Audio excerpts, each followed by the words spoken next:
Nze Tony Lubowa sangibwa wano ku Tonet Agro-Engineering Company. Company ekola ebyobulimi, ebyuma by'obulimi ng'era eruddewo okumala emyaka 2 n'okusukkamu. Tukola ebyuma ebikozesebwa mu nnimiro n'ebyo bye bakozesa okwongerako omutindo kye bayita value addition.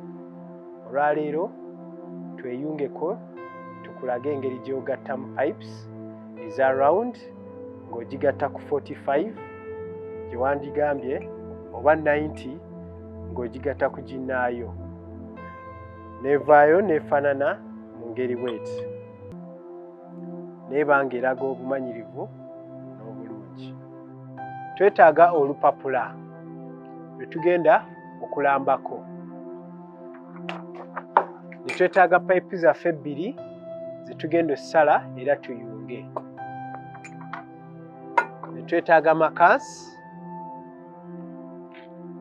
peeni ne maaka ebyokulamba ne ruula yaffe ey'okukozesa okulamba. Payipu yaffe gye tugenda okukozesa ya diameter 42 era tugikozesa okulamba obugazi bwayo nga bw'olaba. Tugiramba sayidi zombi 2 tusobole okusobola okukuba layini era gye tunaasalamu. Layini eyo gye tukubye bwe bugazi bwa payipu yaffe nga bw'olaba. Kaakati twongerako obugazi butuyambe okukwatirako. Tumaliriza tumaakinga ekigero kyonna ky'oyagala tusobole okusalako ku lupapula lwaffe olunene. Era ne tukozesa makansi ne tusalamu kye tulambye ku lupapula olunene. Nga tumaze okusalamu olupapula lwaffe tulukozesa okufuna obuwanvu bwa payipu yaffe nga bw'olaba. Era ne tumaakingako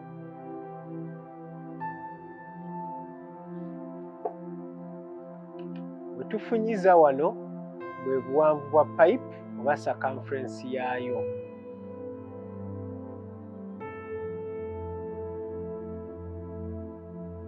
Tumaliriza nga tusalako ekiyiseemu ku buwanvu bwa circumference yaffe oba obuwanvu bwa payipu.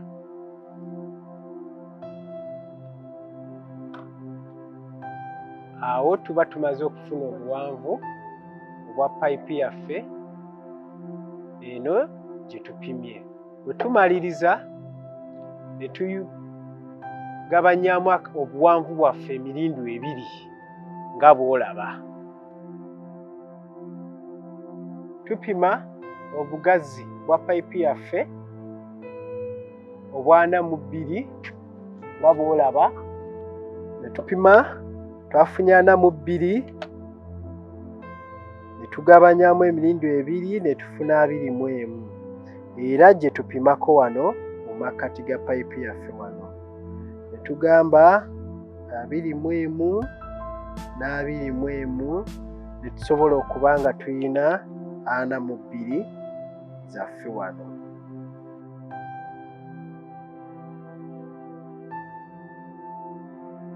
Ne tukwata payipu yaffe n'ejaawo we tumaakinze oba we tulambye, tukoba tumaakinga tulamba era ne tukwata olupapula lwaffe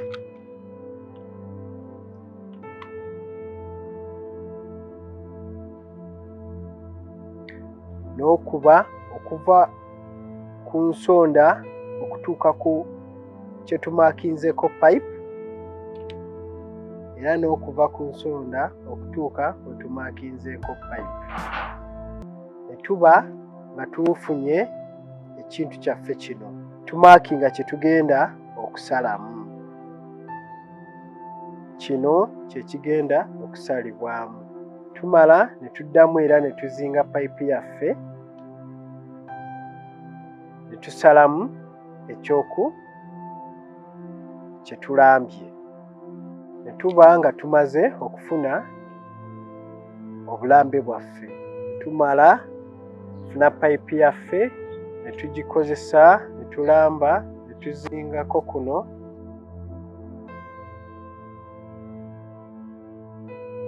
nga bw'olaba ne tumaakingamu ekyokuvaamu.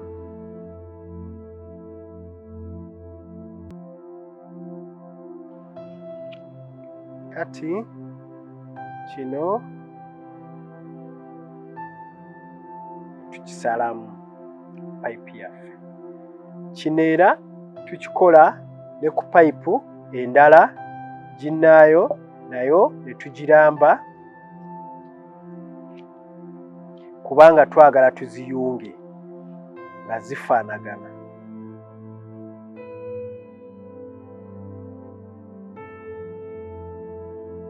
Era nayo ne tulamba ekyokusalamu. Ne tuba nga tufunye payipu zaffe ebbiri ze tugenda okusala ziyungibwe.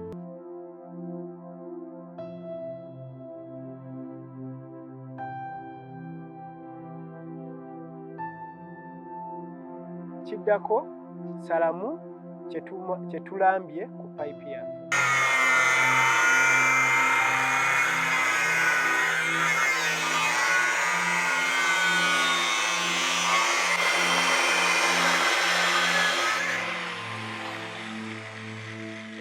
Kaakati payipu yaffe eba emaze okusalibwa nefaanana bw'etyo.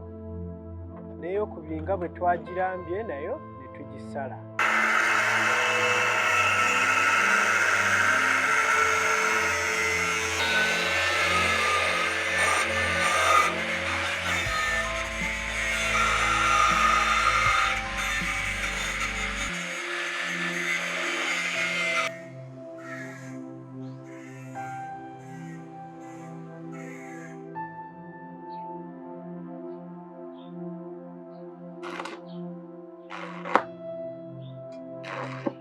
Ango yaffe tugipima ng'eri ku 9 nga bw'olaba.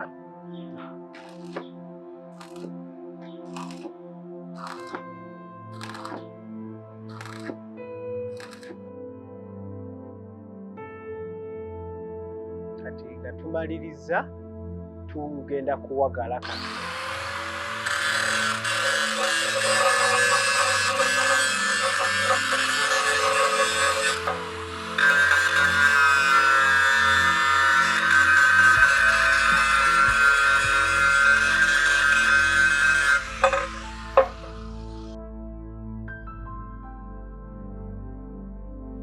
Jointi yaffe awo eba ewedde.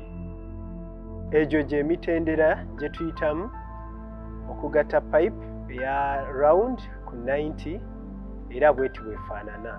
Weebale nnyo, weebalire ddala.